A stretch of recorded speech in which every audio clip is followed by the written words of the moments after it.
tiebreaker are net points in the conference. And going in, the Packers had an 18-point lead over Carolina if it would come down to this, and a huge lead over the New York Giants. So, Carolina and Green Bay, let's score some points.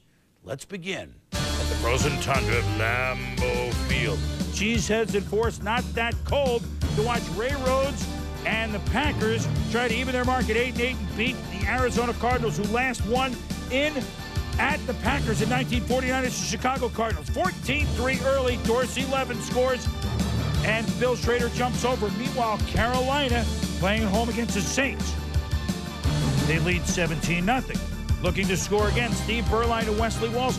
We need to score a lot of points. It's 24-0 Carolina. Mike Ditka knows the deal, but he's not pleased. Green Bay at this point lead over Carolina in the point differential +5. Dorsey Levens, third quarter. 1,000-yard season for him, thanks to this 36-yard run. Later in the drive, Levens, touchdown. Late third quarter, 21-3 Pack. Their differential now running total over Carolina is +12. Back to Carolina at 3:11 Eastern time.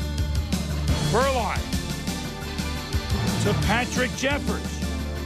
Makes the adjustment, 31-0 Carolina. And at this moment, Carolina's pulled to within 5 points in the differential. A minute later, 3:12 Eastern. Jake Plummer says, you know what? We're going to at least try to play some sort of spoiler. Frank Sanders, touchdown at 21-10. And Carolina, at this moment, would be in the playoffs if the guns went off. But we're so far from that, we don't even know what to say.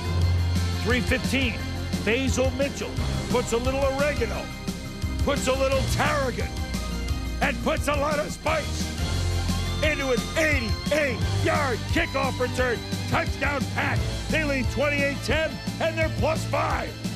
And you know they're being told, Tom, what's going on. 3:22 in Carolina. Jake Delhomme tries to put the Panthers Delhomme for the playoffs. Touchdown. So even though it's 31-7, they're out of this game. The Pack now have a 12-point lead over Carolina. It's as if New Orleans was playing for Green Bay and Arizona was playing for Carolina. Michael Bates. Whoop! Whoop! Oh, my goodness. Don't tell me he's going to do it. He could go all the way. 95 yards, 38-7 Panthers. They're within 5 of the Pack. Back to Green Bay, 3:29 Eastern. Dorsey Levens. Third touchdown of the game. 35-10 Green Bay. They're in good shape now because it's late, +12. But not so fast. Here comes Arizona. Jake Plummer. To Rob Moore, beats 2 defenders. 51 yards. Ray Rhodes. We can't allow points, but they do. Mario Bates, touchdown, 35-17. The Packers lead the Panthers by just 5 in the differential. 3:45 Eastern time in Carolina. Steve Berline, they know exactly what the score is. And so they go deep to Jeffers, 32 yards, and the Panthers have now left over the Packers at +2. 3:51 Eastern, back to Green Bay. Arizona can further help Carolina, but maybe the play of the year in retrospect, one of the McKenzie brothers, Mike McKenzie, makes a great pick. Well, and a great job by McKenzie of getting his head around, watching, focus on the football. Great job of fighting the receiver off and making the interception at the goal line. So, Brett Favre, the Packers need points. They're down to 3:50 of the game out of zone 1 at Lambeau. What could happen? You know what's going to happen. 8 yards to Corey Bradford. Now, hurry up offense, even though they're up 35-17 because of the differential. What an odd bunch of circumstances, creating some unbelievable football. Favre to Bradford, 31 yards. Hurry up offense. Favre. Bill Schrader, 15 yards. 4 o'clock Eastern time.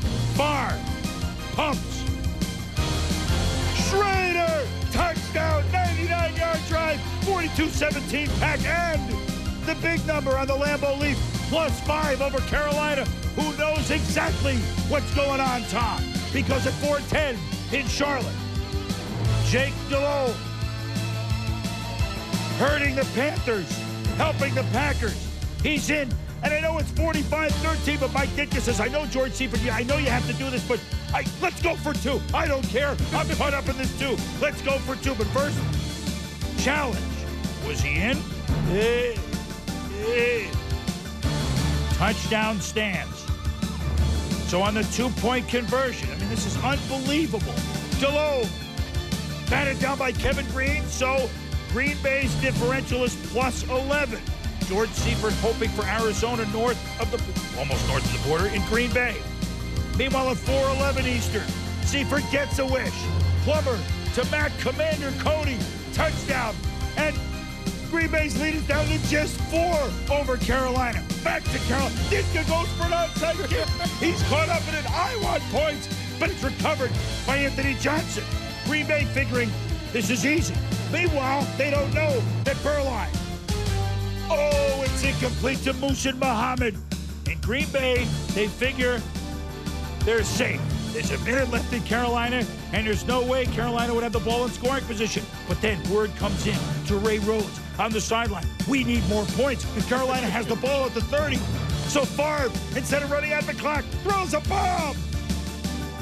Charles Jordan down to the 1. Down to the 1. Moments later, Favre, hurry up, tick, tick, tick. To Levin's 4th touchdown, 49-24. Plus 11, the differential. And then, I mean, how many points can you score? 45 is not enough for George Seifert. It is enough for Brett Favre. One of the wackiest scenarios we've seen, but one of the wildest hours of football. The Pack, if Dallas loses later, they become the 8-8 team that goes to the playoffs. Look at the numbers for Plummer, for Favre, unbelievable. As for the Panthers' numbers, their numbers unbelievable. What a season for Steve Burline. 322 yards for him. Both teams scoring 45 points. But it's the Packers who...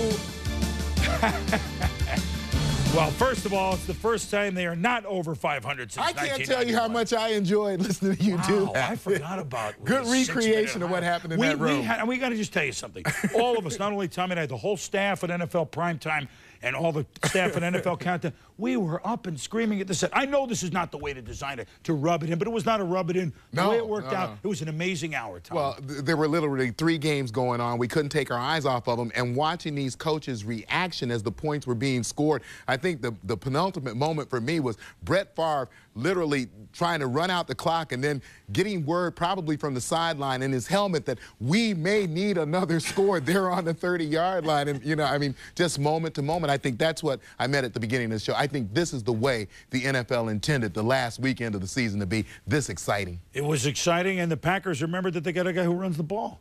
Yeah, Dorsey Levens, 24 carries, 146 yards, 4 touchdowns, compared to that 4 yards on 10 carries that he got last week. I think the formula for success is pretty clear. So now the Packers went into the locker room and tuned in to see if the Giants could beat Dallas. If they could, Green Bay goes to the playoffs. If they don't, it's the Cowboys that go to the playoffs. They have some guys that have smelled the postseason before.